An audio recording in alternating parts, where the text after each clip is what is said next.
नमस्कार बच्चों, कैसे हैं आप सब। आशा करती हूँ आप सभी अच्छे होंगे, स्वस्थ होंगे, खुश होंगे और अपनी पढ़ाई भी अच्छे से कर रहे होंगे। तो जैसा कि आप सभी जानते हैं, मैं हूँ आपकी हिंदी की अध्यापिका और मैं स्वागत करती हूँ आप सभी का आईसीटी वर्चुअल क्लासरूम में। और आज हम यहाँ पर एकत्रित हुए हैं पढ़ने के लिए क्लास 12th की हिंदी। क्लास 12th की हिंदी में आज हम पढ़ेंगे हम अपनी आरोह पाठ्य पुस्तिका भाग 2 का पाठ 1, जो कि एक कविता है जिसका नाम है आत्म परिचय। ये आपकी कविता लिखी है हरिवंश राय बच्चन जी द्वारा। तो इस कविता में, जैसे कि आप कविता के नाम से ही थोड़ा बहुत समझ रहे होंगे, आत्म परिचय यानी कि अपना परिचय यहाँ पर हरिवंश राय बच्चन जी दे रहे हैं। कविता के माध्यम से अपने स्वभाव का परिचय दे रहे हैं कि वो किस प्रकार के व्यक्ति हैं। कविता बहुत ही ज्यादा इंटरेस्टिंग है, अगर आप ध्यान पूर्वक समझेंगे बहुत ही ज्यादा हमें सीख देने वाली है और साथ ही साथ आपकी परीक्षाओं की दृष्टि से भी बहुत ज्यादा इम्पोर्टेंट है। हर बार के सिलेबस में आप देखेंगे, क्लास 12th के आप बच्चे हैं और अब आपका सिलेबस शुरू हो चुका है, काफी सारी चीजें आप पढ़ रहे हैं, तो साथ में हिंदी पर भी आपने ध्यान देना है। हिंदी सब्जेक्ट की जो कविताएं हैं उनका भावार्थ पढ़ना, उनके शब्दार्थों को याद करना, उनके कवि जो है उनका जीवन परिचय याद करना, पाठ और कविता का नाम याद करना, ये सारी चीजें अब आपको साथ के साथ करनी है। आपने हर चैप्टर को अपनी कॉपी में नोट डाउन करना है, लिखना है। सबसे पहले आपने कवि का कवि परिचय वहां पर देना है अपनी पाठ्य पुस्तिका में। जो कविता है उसको भी आप चाहे तो लिख सकते हैं, उसका भावार्थ लिखेंगे और फिर प्रश्न उत्तर आप करेंगे। तो ये सारी चीजें हम आगे करेंगे, लेकिन आज हम पढ़ेंगे यहाँ पर आत्म परिचय जो हमारी कविता है उसको, और साथ ही जानेंगे उसके भावार्थ को। तो आप बिल्कुल ध्यान पूर्वक समझने का प्रयास करेंगे। हम चलते हैं स्मार्ट बोर्ड की तरफ, शुरू करते हैं अपने आज का सेशन। तो जैसे कि आप देख सकते हैं, ये आपकी आरोह पाठ्य पुस्तिका का आरोह पाठ्य पुस्तिका भाग 2। देखिए, जब आप 11th में होते हैं तब भी आपकी आरोह पाठ्य पुस्तिका होती है, लेकिन वो भाग 1 होती है और क्लास 12th में आने पर वो भाग 2 हमारी हो जाती है। तो भाग 2 के काव्य खंड का, हिंदी जो आपकी साहित्य है उसमें 2 यहाँ पर खंड बनाए गए हैं, एक काव्य खंड, एक गद्य खंड। काव्य खंड में आप कविताएं पढ़ते हैं, आप सवैये पढ़ते हैं, आप दोहे पढ़ते हैं, आप वाक पढ़ते हैं, आप शेर पढ़ते हैं, शायरी पढ़ते हैं। और इसी तरह से गद्य खंड में आप कहानियां पढ़ते हैं, निबंध पढ़ते हैं, यात्रा वृतांत पढ़ते हैं, संस्मरण पढ़ते हैं। तो ये आपका काव्य खंड है। काव्य खंड में आपकी पहली कविता स्टार्ट हो रही है जिसका नाम है आत्म परिचय, और जिसके राइटर हैं, जिसके लेखक हैं हरिवंश राय बच्चन जी। तो हरिवंश राय बच्चन जी कौन है, ये आप 12th में है और आप सभी को पता होगा कि हमारे देश के जो मशहूर फिल्म अभिनेता नायक जो श्री अमिताभ बच्चन जी जो हैं, उनके पिताजी हरिवंश राय बच्चन जी उनके पिताजी हैं और बहुत बड़े ये एक लेखक थे। और इनके बारे में हम यहाँ पर पढ़ेंगे। तो जन्म, हरिवंश राय बच्चन जी का जो जन्म हुआ था उसके बारे में, इनकी मृत्यु, इनकी प्रमुख रचनाएं हम यहाँ पर पढ़ेंगे।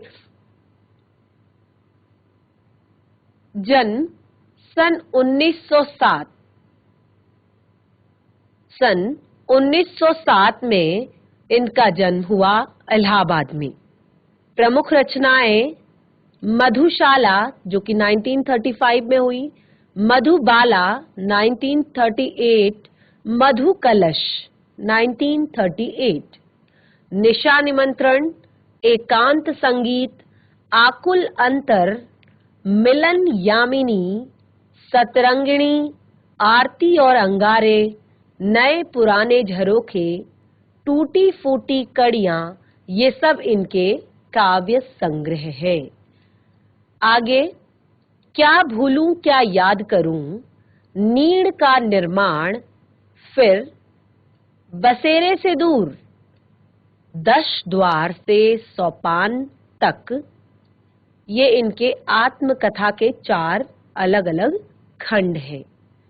उसके बाद हैमलेट, जनगीता, मैकबेथ ये इनका अनुवाद है, और प्रवासी की डायरी ये इनकी डायरी राइटिंग है। तो काफी बड़े लेखक ये हैं, बहुत बड़े रचनाकार ये हैं। इन्होंने काफी सारी कविताएं, काफी सारी आत्मकथा के खंड अलग अलग और डायरी लेखन भी इन्होंने अपने जीवन में किया। इनका जो पूरा वाडम्य यानी कि इनका जो पूरा लेख है, ये पूरा जो वाडम्य है, पूरा जो इनका लेख है, वो बच्चन ग्रंथावली के नाम से 10 खंडों में प्रकाशित हो चुका है, प्रकाशित है।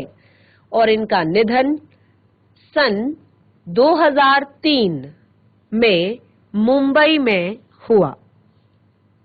इनका निधन सन 2003 में मुंबई में हुआ। तो इस तरह से यहाँ पर हरिवंश राय बच्चन जी के जीवन परिचय को हमने यहाँ पर जाना। बाकी का जो जीवन परिचय है, क्योंकि आपकी ही पाठ्य पुस्तिका में दिया गया है, तो आप इसको पढ़ सकते हैं, समझ सकते हैं, आपकी पाठ्य पुस्तिका में है, और आप अपनी कॉपी में भी इस आत्म परिचय को नोट डाउन करेंगे, जरूर नोट डाउन करेंगे। और आगे कंटिन्यू करते हैं अपने इस कविता को, जो कि आत्म परिचय नाम से यहाँ पर दी गई है। देखिए, जो ये आपकी कविता है आत्म परिचय, यहाँ ये एक गीत संग्रह, ये एक गीत है। और ये जो गीत है, ये निशा निमंत्रण का गीत है। और ये अपने आप को, मतलब दुनिया को जानने से ज्यादा कठिन है, बताने की कोशिश कर रहे हैं हरिवंश राय बच्चन जी कि हम दुनिया के बारे में तो राय बहुत ज्यादा बना लेते हैं कि वो ऐसा है, वो वैसा है। हम एक दिन में भी किसी से मिलते हैं, अगर हम एक दिन भी किसी से मिलते हैं तो हम अगले पल में ही उसके बारे में राय बना लेते हैं। अरे यार, ये तो बहुत बोलता है, ये तो इस तरह का इंसान है, ये उस तरह का इंसान है, या मतलब हम ऐसा जताते हैं कि हम दुनिया को बहुत ज्यादा जानते हैं।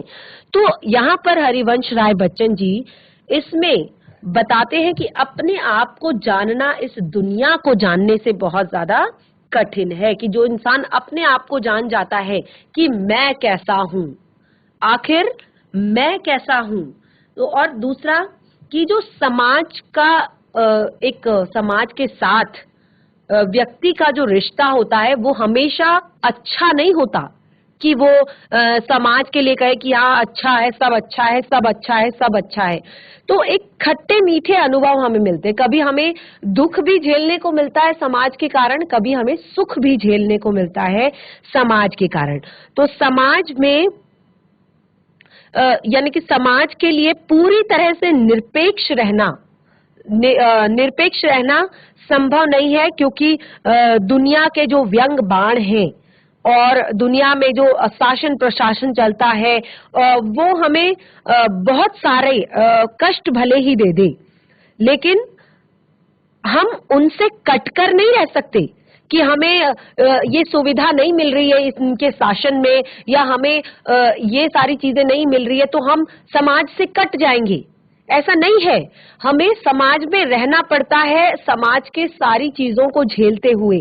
समाज की अच्छाइयां भी झेलनी है, समाज की बुराइयां भी झेलनी है, और इन सारी चीजों को झेलते हुए भी हमें समाज के साथ रहना होता है, क्योंकि हमारी जो पहचान है वही हमारे समाज से ही है, वो हमारी पहचान है ना।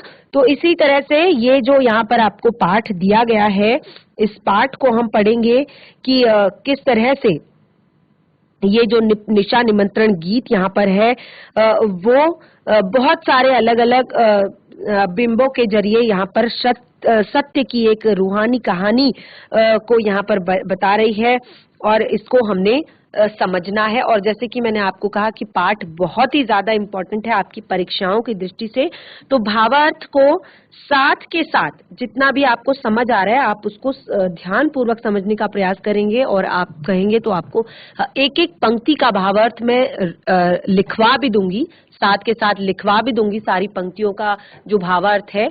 तो हम कंटिन्यू करते हैं। आत्म परिचय यानी कि अपना परिचय देना। क्या कहते हैं हरिवंश राय बच्चन जी? मैं जग जीवन का भार लिए फिरता हूँ, फिर भी जीवन में प्यार लिए फिरता हूँ। कर दिया किसी ने झनकृत जिनको छूकर, मैं सांसों में दो तार लिए फिरता हूँ। मैं सांसों के दो तार लिए फिरता हूँ। तो क्या कहते हैं हरिवंश राय जी कि मैं जग जीवन का भार लिए फिरता हूँ, फिर भी जीवन में प्यार लिए फिरता हूँ। कर दिया किसी ने झनकृत जिनको छूकर, मैं सांसों के दो तार लिए फिरता हूँ। तो अपनी इन पंक्तियों के माध्यम से अब यहाँ पर कवि क्या कहते हैं कि मैं जग जीवन का भार लिए फिरता हूँ, यानी कि मैं दुनियादारी को निभा रहा हूँ, पूरी तरह से निभा रहा हूँ, यानी कि मैं दुनिया से कटा हुआ नहीं हूँ। मैं इस जग में अपने जीवन का एक भार, जो जीवन के प्रति मेरी जो दायित्व है, समाज के प्रति जो मेरे दायित्व है, उनको मैं निभा रहा हूँ, पूरी तरह से निभा रहा हूँ। और अपनी जिम्मेदारियों को निभाते हुए भी मैं अपने जीवन में प्यार लिए फिरता हूँ। देखिए क्या होता है, कई बार इंसान फ्रस्ट्रेट हो जाता है, इरिटेट हो जाता है कि मैं ही क्यों झेलूं, मैं ही क्यों इतना झेलूं, मुझ पे ही सारी परेशानियां क्यों आती हैं, मैं ही क्यों परेशान रहूं। तो यहाँ पर एक पॉजिटिविटी, एक सकारात्मकता यहाँ पर हमें हरिवंश राय बच्चन जी दिखा रहे हैं। कहते हैं कि मैं जग जीवन का भार लिए फिरता हूँ, फिर भी जीवन में प्यार लिए फिरता हूँ, यानी कि फिर भी मैं अपने जीवन को प्रेम से सरोबार रखता हूँ। यानी कि मैं, ऐसा नहीं है कि मैं जिम्मेदारियों में फंस गया हूँ, मैं दुनियादारी में फंस गया हूँ तो मैंने अपना जीवन नरक कर लिया है, नहीं, मैं फिर भी अपने जीवन में प्यार लिए फिरता हूँ और इस संसार को, उस प्रेम को बांटता रहता हूँ। यानी कि मेरी तरफ से ऐसा नहीं कि आप मेरे लिए बुरा कर रहे हैं तो मैं भी आपके लिए बुरा सोचूं, ऐसा नहीं है। क्योंकि कभी किसी कारणवश कुछ गलत अगर हो भी जाता है किसी के कहने से, तो अगर हम प्रेम से उस चीज को समझ लेंगे, उसके प्रति, उसके लिए हम प्रेम ही देंगे, तो इंसान सामने वाला समझ जाएगा कि मैंने क्या कर दिया, अनजाने में ही किया लेकिन मैंने क्या कर दिया। तो इस तरह से वो कहते हैं कि फिर भी मैं जीवन में प्यार लिए फिरता हूँ, फिर भी मैं लोगों को अपना प्यार बांटता फिरता हूँ। यानी कि मैं सबसे प्रेम भाव से मिलता हूँ, मैं सबको, मैं ऐसा नहीं कि मैं बहुत ज्यादा बिजी हूँ, मैं बहुत ज्यादा जिम्मेदार हूँ, मैं बहुत ज्यादा दायित्वों का निर्वाह करता हूँ, सारी जिम्मेदारी तो मेरे ही सर में है, मैं कैसे प्यार से तुमसे बोल लूं भाई, मैं कैसे हंस लूं, मुझे हंसने का टाइम नहीं है क्योंकि मैं बहुत बिजी हूँ। तो ऐसा नहीं है कि आप बिजी हो तो आप अपने जीवन में लोगों से हंसकर मिलना छोड़ दोगे। आप ऐसा, अगर आप आप जिम्मेदारियों का निर्वाह कर रहे हो, समाज के प्रति जिम्मेदारियों का निर्वाह कर रहे हो, देश के प्रति जिम्मेदारियों का निर्वाह कर रहे हो, परिवार के प्रति जिम्मेदारियों का निर्वाह कर रहे हो, तो इसका अर्थ ये नहीं है कि आप लोगों से हंसकर मिलना ही छोड़ दो, लोगों से प्रेम से बात करना ही छोड़ दो। तो आगे कहते हैं, मैं आगे की पंक्तियों में कहते हैं, कर दिया किसी ने झनकृत जिनको छूकर, मैं सांसों के दो तार लिए फिरता हूँ। आगे की पंक्तियों में कवि कहते हैं कि उनके किसी प्रिय ने उनके मन रूपी जो वीणा के तार हैं उनको झनकृत कर दिया है, अर्थात जो उनके मन की कोमल भावनाएं हैं, उनके मन की जो कोमल भावनाएं हैं उनको किसी ने छू लिया है। और जो कोमल भावनाओं के को छूने से एक मन में जो हलचल पैदा होती है, असल में वही प्रेम है। होता है ना कि आपको किसी से जब लगाव होता है, आपको किसी से जब मतलब प्रेम होता है, तो जब भी हम उनसे बात करते हैं, जब भी हम उनको देखते हैं, तो हमारे मन में एक अलग ही हलचल होती है, एक अलग ही उत्साह होता है। फिर वो चाहे हमारे परिवार के सदस्य ही क्यों ना हो, हमारे मित्र ही क्यों ना हो, है ना, हम उन्हें देखते ही हमारे मन में उत्साह, हमारे मन में खुशी जाग जाती है ना। तो यही यहाँ पर कह रहे हैं कवि कि मेरे मन की जो कोमल भावनाएं हैं उनको किसी ने छू लिया है, उन कोमल भावनाओं को किसी ने छू लिया है और मैं सांसों के दो तार लिए फिरता हूँ। यानी कि असल में मैं उसी प्रेम को अपने जीवन में लिए फिर रहा हूं, यानी कि एक सहारा मेरा वो प्रेम है और उन्हीं को अपनी सांसों के दो तार, मेरे जो सांसें जो चल रही हैं वो उसी प्रेम के सहारे चल रही हैं, उसी प्यार के सहारे मेरी वो सांसें चल रही है। जैसे हमारा प्रेम होता है हमारे माता पिता के लिए, हमारे मित्रों के लिए, हमारे सगे संबंधियों के लिए, तो हम कुछ भी करते हैं हमें वो जो हमारा प्रेम है वो गलत करने से रोकता है, वो हर बार हमको आगे बढ़ने की प्रेरणा देता है कि हम उनके लिए कुछ करें, हम उन्हें कुछ कर कर दिखाएं। तो वही यहाँ पर कह रहे हैं कि किसी ने कर दिया किसी ने झनकृत जिनको छूकर, मैं सांसों के दो तार लिए फिरता हूँ। तो मैं अपने जीवन में उसी प्रेम की सांसें लेकर चल रहा हूँ। आगे की पंक्तियां पढ़ते हैं।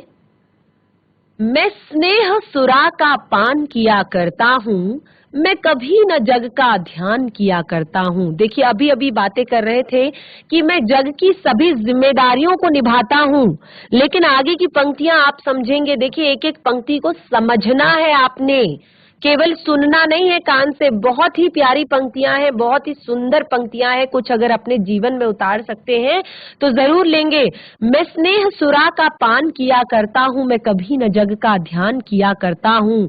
जग पूछ रहा उनको जो जग की गाते, मैं अपने मन का गान किया करता हूँ। तो अभी अभी देखिए क्यों दुखी है, क्योंकि वो कहते हैं मैं जीवन में पूरी जिम्मेदारियां निभा रहा हूँ, पूरे दायित्वों की पूर्ति कर रहा हूँ। तो आगे की पंक्तियों में कहते हैं कि मैं स्नेह सुरा का पान किया करता हूँ, मैं कभी न जग का ध्यान किया करता हूँ। तो कवि कहते हैं कि मुझे अपने जीवन में जो कुछ भी मिला है, मुझे अपने जीवन में जो कुछ भी मिला है, मैं स्नेह सुरा, यानी सुरा यानी कि मदिरा, मैं स्नेह रूपी जो ये मदिरा है उसको पिया करता हूँ। यानी कि हमेशा मैं प्रेम के नशे में, स्नेह के नशे में डूबा रहता हूँ। मैं हमेशा इसके ही नशे में मस्त रहता हूँ, यानी कि मैं प्रेम के नशे में हमेशा मस्त रहता हूँ और इसीलिए मैं कभी न जग का ध्यान किया करता हूँ, क्योंकि मुझे तो केवल प्रेम बांटना है, प्रेम लेना है। तो इसीलिए मैं कभी भी जग का ध्यान नहीं किया करता, मैं कभी न जग का ध्यान किया करता हूँ। यानी कि मुझे जग का ध्यान करने से अर्थात है कि मैं कभी जग के बारे में नहीं सोचता, मैं कभी संसार की परवाह नहीं करता कि वो मेरे बारे में क्या सोचेगा और वो मेरे बारे में क्या सोचेगा। आज की जो पूरी दुनिया है, अगर मैं कहूँ तो समाज में आधे से ज्यादा चीजें खराब इसलिए हो जाती हैं कि हम परवाह करते हैं। जब तक, जैसे कि उन्होंने कहा कवि ने कि मैं केवल स्नेह सुरा का पान किया करता हूँ, यानी कि मैं कभी भी किसी के लिए गलत विचार नहीं रखता, किसी के बारे में गलत नहीं सोचता, मैं केवल प्रेम और प्रेम लोगों को बांटता हूँ, प्रेम के नशे में ही मस्त रहता हूँ। तो मैं क्यों जग की परवाह करूं कि लोग मेरे बारे में क्या सोचते हैं। जब आप किसी का बुरा कर ही नहीं रहे हैं, जब आप किसी के लिए बुरा सोच ही नहीं रहे हैं, तो आप क्यों सोचेंगे कि समाज आपके बारे में क्या सोचेगा। आप अपने काम को अच्छे से कीजिए, समाज की चिंता मत कीजिए। तो यहाँ पर कवि कहते हैं कि मैं इस दुनिया की परवाह नहीं करता कि, और मैं अब इस दुनिया से कोई चीज ये नहीं सोचता कि लोग मेरे बारे में क्या सोचेंगे, लोग मेरे बारे में क्या कहेंगे, मुझे इस बात की कोई परवाह नहीं है। यानी कि मैं कभी ये नहीं सोचता, जग का ध्यान करके नहीं बैठता, अरे मैं ये करूंगा तो लोग क्या सोचेंगे, मैं वो करूंगा तो लोग क्या सोचेंगे। तो लोग कौन है? लोग आप हो। अगर कोई दूसरा कुछ कर रहा है तो आप सोचते हो, और आप कुछ कर रहे हो तो कोई दूसरा सोचता है। लोग कोई और नहीं है, लोग आप ही हो। लेकिन अगर आप अपने आप को ठीक कर लो, जैसे कि मैंने पहली ही पंक्ति में आपको बताया कि इस गीत में, इस कविता में कवि ने बताया है कि संसार को जानने से ज्यादा कठिन होता है अपने आप को जानना। तो जब तक आप अपने आप को सही कर लेते हो तो आपको क्या फर्क पड़ता है कि दुनिया कैसी है। दुनिया आपके लिए अपने आप ठीक हो जाएगी। तो मैं कभी न जग का ध्यान किया करता हूँ। आगे की पंक्तियां बहुत ही प्यारी हैं, देखिए, जग पूछ रहा उनको जो जग की गाते, मैं अपने मन का गान किया करता हूँ। तो कवि कहते हैं ये पूरी दुनिया स्वार्थी लोगों से भरी हुई है, चापलूस लोगों से भरी हुई है। क्या कहा है? जग पूछ रहा उनको जो जग की गाते, अरे भाई तू तो बहुत अच्छा है, अरे भाई तू तो बहुत अच्छा है, अरे वाह भाई साहब आप तो बड़े अच्छे हैं, अरे वाह भाई साहब आपने तो ये कर दिया।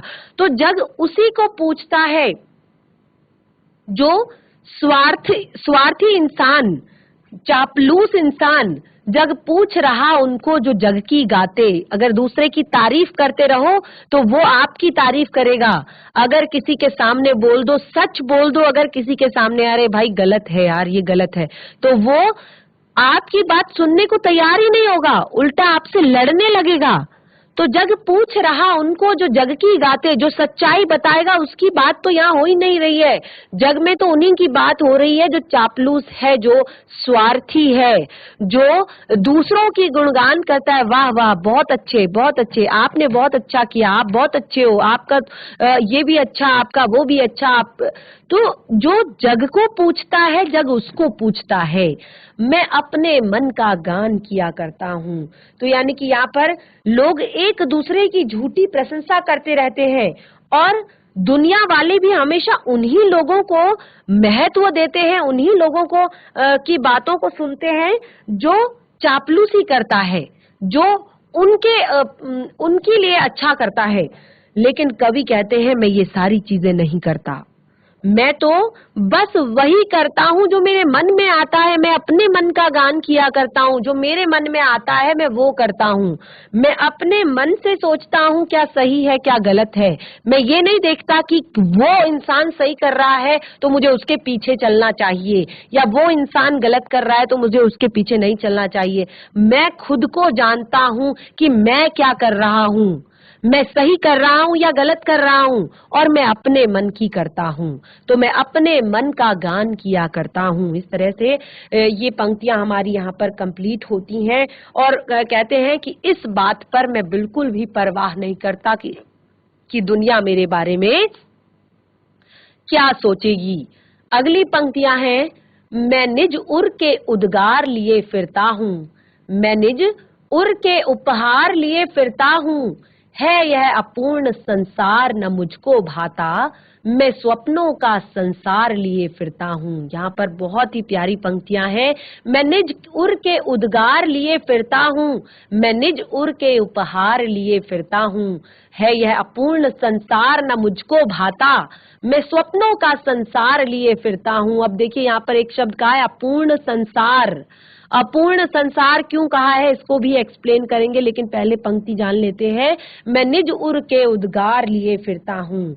अब देखिए क्या कहते हैं यहाँ पर कवि, अपने हृदय के भावों और अपने सपनों के बारे में यहाँ पर कवि कह रहे हैं कि मैं निज उर के उद्गार, उर अर्थात हृदय, हृदय और अपने उर के उद्गार जो मेरे मन में भरा हुआ है, उद्गार जो मेरे मन में भरे हुए हैं भाव, उन भावों को मैं लेकर हमेशा फिरता हूँ। मैं निज उर के उपहार लिए फिरता हूँ, यानी कि मेरे मन में लोगों के लिए प्रेम रूपी जो उपहार है मैं हमेशा वही लेकर फिरता हूँ। मैं हमेशा अपने मन में के भावों को लेकर लोगों से मिलता हूँ।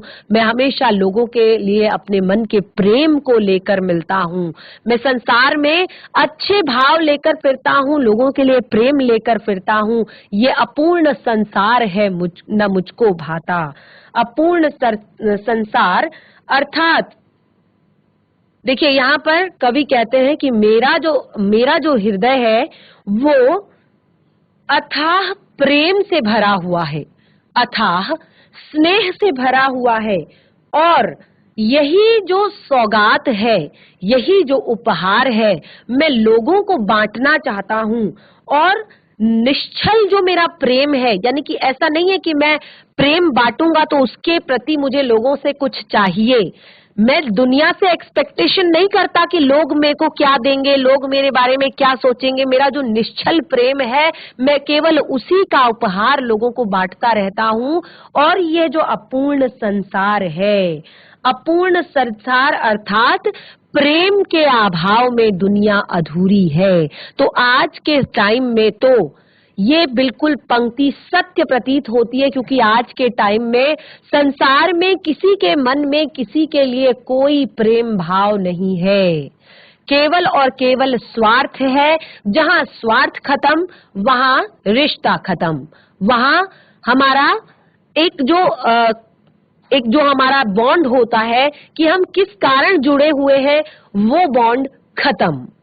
तो ये संसार अपूर्ण कहा है क्योंकि अब यहाँ पर प्रेम नहीं है लोगों के लिए। यह अपूर्ण संसार न मुझको भाता। केवल लोग अपने स्वार्थ के कारण एक दूसरे से जुड़े रहते हैं, किसी के मन में भी किसी के लिए प्रेम नहीं है। लेकिन यहाँ पर कवि कहते हैं कि प्रेम का अभाव ही संसार को अधूरा बनाता है, और ऐसी दुनिया मुझे बिल्कुल अच्छी नहीं लगती। यह अपूर्ण संसार न मुझको भाता। ऐसी दुनिया जहाँ प्रेम ना हो, एक दूसरे के लिए लोगों के मन में प्रेम ना हो, सद्भाव ना हो, परोपकार का भाव ना हो, तो ऐसी दुनिया मुझे बिल्कुल नहीं पसंद। इसीलिए मैं स्वप्नों का संसार लिए फिरता हूँ। तो इसीलिए मैं हमेशा अपनी प्रेम भरी दुनिया के सपनों का संसार लेकर घूमता हूँ। मैं अपने सपनों का एक अलग संसार मैंने बनाया हुआ है और मैं हमेशा उसी के साथ जीता हूँ। यानी कि मैं अपने दिमाग में मैंने फिट कर रखा है, मैं हमेशा पॉजिटिव रहूंगा, मैं हमेशा सकारात्मक रहूंगा, मैं हमेशा लोगों के लिए अच्छा करता रहूंगा। तो इसीलिए मैं हमेशा अपने सपनों के उस संसार को अपने साथ लिए फिरता हूं और उसी के साथ में जीता हूं। आगे बढ़ेंगे। मैं जला हृदय में अग्नि दहा करता हूं, सुख दुख दोनों में मग्न रहा करता हूं।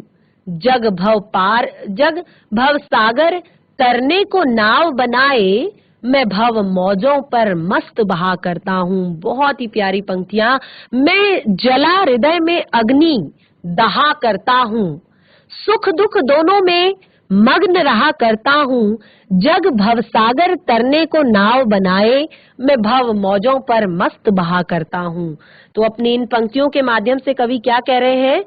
कवि कह रहे हैं, मैं जला हृदय में अग्नि दहा करता हूँ। मैं हमेशा अपने हृदय में प्रेम रूपी अग्नि को जला कर रखता हूँ और हमेशा उसमें जलता रहता हूँ। हमेशा उस अग्नि में जलता रहता हूँ और मैं अपने आप को मेरा जो एक जीवन है, मैं उसको ऐसे एक कर्म योगी की तरह मैं अपने जीवन को जीता हूँ कि जिसमें समभाव हो। समभाव अर्थात समान भाव, जो सुख में भी एक जैसा रहे, दुख में भी एक जैसा रहे। लेकिन अभी ये संसार में नहीं है। जब खुशियां आती हैं, लोग बहुत ज्यादा खुश हो जाते हैं, बहुत बड़ी बड़ी पार्टियां करते हैं, बहुत सारी चीजें करते हैं, बहुत ज्यादा खुश हो जाते हैं। लेकिन जब दुख आता है तो वो उतने ही ज्यादा दुखी हो जाते हैं। यानी कि उनमें एक शक्ति नहीं है बैलेंस करने की, उनमें संतुलन बनाने की शक्ति नहीं है। वो अपने आप को कंट्रोल नहीं कर पाते हैं। वो खुश होते हैं तो बहुत ज्यादा खुश हो जाते हैं और दुखी होते हैं तो लगता है कि सब कुछ पूरा दुखों का पहाड़ जैसे टूट गया हो। लेकिन अगर आप संभाव रखना सीख गए, क्योंकि सुख और दुख जो है वो जीवन में आते जाते रहते हैं। आज सुख है तो कल दुख होगा, कल दुख है तो अगले दिन सुख होगा। तो ये तो जीवन में खैर आते जाते रहते हैं। जरूरत है उन्हें समान भाव से स्वीकार करने की। कोई बात नहीं, दुख आया है तो कुछ दिनों बाद सुख भी आएगा। ये दुख हमेशा के लिए नहीं है, ये टल जाएगा। और खुशी है तो कभी न कभी किसी कारणवश दुख भी आ सकता है, क्योंकि संसार में रहते हैं तो दुख भी आ सकता है किसी न किसी कारणवश। तो यहाँ पर कवि कहते हैं कि मैं दोनों को समान भाव से सहता हूँ, मैं दोनों में समान भाव से रहता हूँ और दोनों में समान भाव से रहकर मग्न रहता हूं, क्योंकि जब कभी खुशी होगी और अचानक दुख आ जाएगा, आप खुश हैं, आपको खुशी मिली है और अचानक दुख आ गया तो आप उसको स्वीकार नहीं कर पाएंगे, आप उसको बहुत जल्दी एक्सेप्ट नहीं कर पाएंगे और इससे क्या होगा, दुख जो है दुगना हो जाएगा। इसीलिए अगर खुशी है तो उसको भी समभाव से स्वीकार करो और अगर अचानक दुख आ जाता है तो उसको भी स्वीकार करो, पॉजिटिव रहकर, सकारात्मक रहकर कि ये भी कुछ दिनों में चला जाएगा। तो बच्चों, आज हमने यहाँ पर हरिवंश राय बच्चन जी की लिखी गई कविता आत्म परिचय के कुछ अंश यहाँ पर पढ़े हैं। शेष भाग को हम कंटिन्यू करेंगे अपने नेक्स्ट सेशन में, क्योंकि हमारा समय आज का समाप्त हो चुका है। तो आज जितना भी पढ़ा है, मैं आशा करती हूँ कि आप लोगों को समझ में आया होगा, आप लोगों ने पढ़ा होगा, अच्छे से समझा होगा। फिर भी अगर किसी बच्चे को नहीं समझ आता है, कोई चीज नहीं समझ में आती है, तो आप अपनी समस्याएं चैट के माध्यम से, डायरेक्टली क्लास में या सिस्टम के माध्यम से हैंड रेज करके आप अपनी प्रॉब्लम्स हमें शेयर कर सकते हैं। अगर क्लास में ही आप डिस्कशन करेंगे तो बहुत अच्छा लगेगा। क्लास में अगर इंटरेक्शन होगा तो क्लास और भी ज्यादा इंटरेस्टिंग होगी और जो चीजें आपको समझ नहीं आ रही हैं वो भी समझ में आने लगेंगी। तो नेक्स्ट टाइम से आप क्लास को इंटरेक्टिव बनाने की कोशिश करें। जो कुछ पूछना चाहते हैं, बताना चाहते हैं, वो क्लास में बताने की कोशिश करें, सिस्टम के माध्यम से हैंड रेज करें और जो कुछ नहीं समझ में आ रहा है वो भी आप पूछ सकते हैं। आपकी हर समस्या का समाधान किया जाएगा। आज का सेशन हमारा यहीं पे समाप्त होता है। हम मिलेंगे अपने नेक्स्ट सेशन में। तब तक के लिए धन्यवाद। आपका दिन शुभ हो।